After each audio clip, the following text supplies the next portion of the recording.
జంగారెడ్డిగూడెంలో RDO కార్యాలయం వద్ద అంగన్వాడీలు చేపడుతున్న రిలే నిరాహార దీక్షలు 6వ రోజుకు చేరుకున్నాయి. 6వ రోజులో భాగంగా అంగన్వాడీ టీచర్స్ తల్లులు మద్దతు కోరారు. గ్రామాలలో తల్లులు అంగన్వాడీలకు మద్దతు ఇవ్వడమే కాకుండా కొంతమంది అంగన్వాడీ దీక్షా శిబిరానికి చేరుకున్నారు. దీక్ష చేపడుతున్న అంగన్వాడీలకు సంఘీభావం తెలియజేస్తారు. ఈ సందర్భంగా అంగన్వాడీలు సిటీ న్యూస్ తో ప్రత్యేకంగా మాట్లాడారు.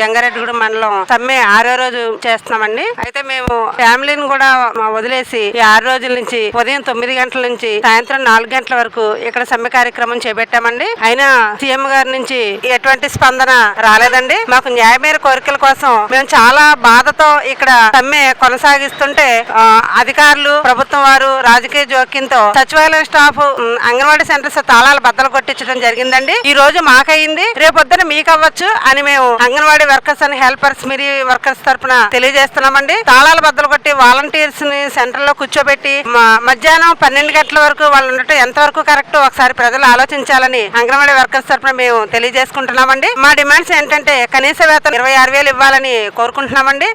రిటైర్మెంట్ బెనిఫిట్స్ కల్పించాలని, వేతనంతో కూడిన మెడికల్ లీవ్ ఇవ్వాలని, గ్రాట్యుటీ అమలు చేయాలని, న్యాయమైన డిమాండ్లను పరిష్కరించకుండా తాళాలు బద్దలు కొట్టించడం కరెక్ట్ కాదని అంగన్వాడీ వర్కర్స్ అని హెల్పర్స్ యూనియన్ తరఫున తెలియజేసుకుంటున్నామండి.